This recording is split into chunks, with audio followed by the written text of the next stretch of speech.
Grace and peace in our Lord Jesus Christ be with you all. Thank you, everyone. Good afternoon. Before I begin my homily, I know that Father Francis mentioned that today was Father Sibby's birthday, but I didn't want you to be fooled by the fact that he looks so young, because I think he's close to 70. At least. At least 70. At least.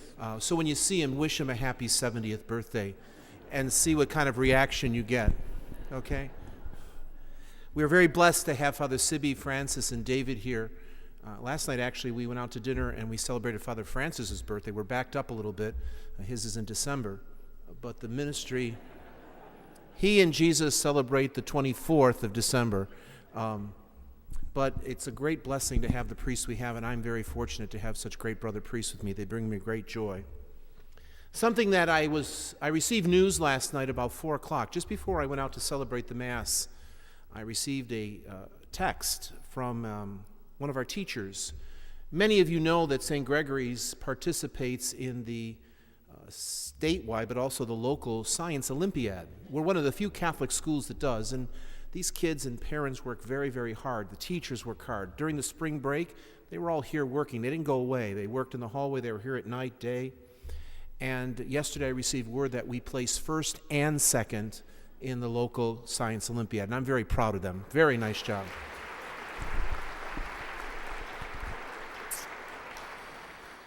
They will be going to the state competition, I think it's in about 6 weeks, in Syracuse. I'm sure that when you were growing up, there were times when your parents would say to you, "I'm very proud of you," or "You really didn't get that too right. You didn't do it the way we have tried to instill in you and teach you." My father used to say to me all the time, "Do remember when you leave here that you represent our family, our home. And when you go out and interact with the world, you know that they are looking at the whole family." Well, in Dunkirk, a very small place, there was very little that you could get away with, though I tried. You know what it means like when an adult comes up to you, you have a son or a daughter, and an adult says, "You know, I ran into your son and daughter at wherever. They were so polite, so nice. They shook my hand. They looked me in the eye. They said, 'It's good to meet you, Mr. and Mrs. You know, is there anything I can get?'" Do you know how a parent feels when that happens? There's a great sense of joy. And a parent would probably, "I'm proud of you. It's great." And I couldn't help but think of that somehow what my father was trying to do is to see whether or not what he was offering my sister and I at home was being lived out there in the world. I was thinking of that. And as I started my masses yesterday at 4 o'clock, I said to the congregation, "Do you realize that your being here today, you being here now at the 12:30 Mass, is important for all the people who aren't here? That what we are going to do here in this celebration is somehow once again enliven ourselves to realize how our God comes to us in love and offers us an example, so that when we do leave here, we carry with us what the Father, Son, and Spirit has taught us." It's pretty common. Now, I know all of you have a legal address. You have a place that they send your bills and send your mail, where you lay your head down. Could be a condo, it could be an apartment, it could be a full house, whatever. But as Catholic Christians, this is our home. This is our place. We call it St. Gregory's Roman Catholic Church, but truthfully, this is the place we lay our heads. This is the place that we are at the feet of the Master. This is the place that we come to this altar to be nourished by the Eucharist that gives us the fullness of God's love, body broken, blood poured out, each and every time we come here. And what we do here and what we celebrate here is absolutely freely given, just like a parent's love at home. But then somehow when we go out there, When we leave here, all those people who aren't here, who encounter us, somehow should see that we reflect this family, this place, just like my dad and just like your parents would have expected. And I see it all the time. I am humbled by the number of times that I'm stopped at Wegmans or the stores or getting my hair cut or getting gas or going to a restaurant or just walking on the street and people telling me, oh, you're from St. Gregory's. You know, this parishioner, when I came there, they welcomed, they greeted, all this stuff. I'm a proud father. I'm the pastor. I have a right to be. My chest is filled with pride. And I see it all the time. When I see a father and a son on a Saturday morning giving up their whole day to pick up a couch, pick up a refrigerator, take a stove and a bed to St. Vincent de Paul in our yellow truck, and realize that at that night, that somebody who had no bed or refrigerator has one. That happens because of what we do here, what the Father, Son, and Spirit teach us here in our home, this place. When I see our college kids and our high school kids decide, well, I really don't need a spring break. I'm going to go down to Nicaragua. I'm going to build and work with those who are homeless. I see it there. And once again, the parish grows, not just because of what we do here, but how we take what we do here out there. Do you know that every single morning at 9 o'clock, on every single Monday morning, the ladies of charities come into this church and clean it? Clean the pews, pick up your Kleenex that you leave behind, fix the holy water. They do it and nobody knows about it. And then they go to the thrift store and they work. Why? Because of what we've done here the day before.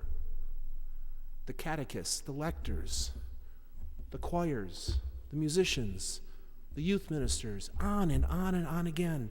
We come here so that we can figure out what we do out there. And I was thinking of that as I was preparing my talk for this weekend on Catholic Charities. And I thought to myself, St. Gregory's is by far the largest contributor to Catholic Charities. And it's not just because we happen to think that Catholic Charities is the best way to give. I think it's because we recognize that when we come here, the generosity of God leads us to give. And so I did some research this week. There was a young child in Jamestown who 2 months ago was placed in foster care. They would not give me the name of the person, but they told me that in Jamestown. Well, that's not here. That's there.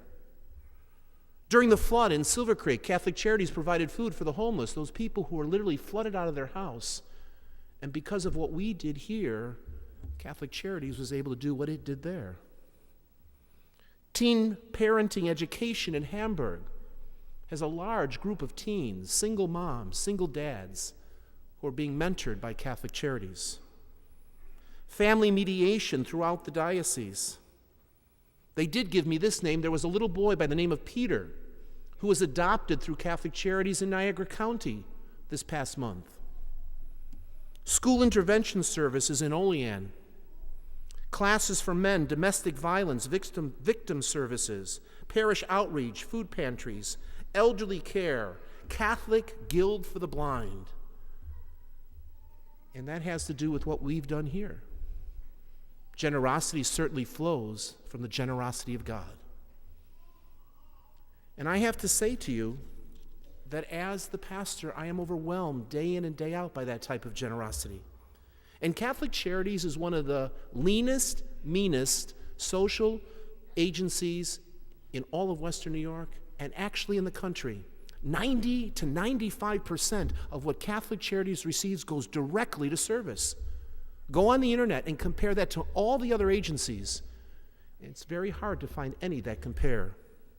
Last year, 133,000 people benefited from Catholic Charities agencies and what we celebrate every Sunday when we come here. Because somehow we see ourselves as being Eucharist for others, bread for others, through our generosity to this appeal. Last year, our goal was $675,000. We collected $718,000, an amazing amount of money. This year we set the goal at 680, 5,000 more. And we need everyone to support, to consider giving to Catholic Charities. But when I was thinking of initiatives, how could we get the parish jump-started? I thought, well, shaving heads is kind of passé. You know, we've gone that route. And Sister would not look good with her hair shaved.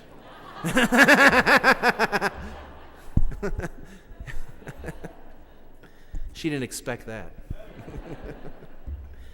And painting Father Francis blue, Papa Smurf is come and gone. That's right. And a number of you have given me many suggestions, but I have to tell you honestly, you would have to donate almost $1 billion to Catholic Charities before I would do some of the things that people ask me to do. I'd consider it if it was $1 billion, but so recently, Father Francis, who never stays up late at night, he's always in bed by 9:30. The only time he stays up is to watch the Oscars. Or the Tonys. Or the Tonys. Okay. And so he comes up with this idea that he wants to do kind of a variety show for the priests. He thought, well, you know, whether you know it or not, Father David plays the guitar. And he is pretty decent at that guitar. And so we thought that maybe Father David could do the guitar.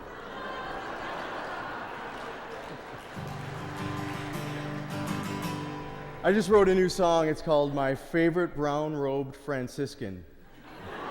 It goes something like this. Can't be me because I wear gray. Father Francis is my favorite brown-robed Franciscan. Thank you, Father David. Wait, no. I can't wait to come out with my new CD.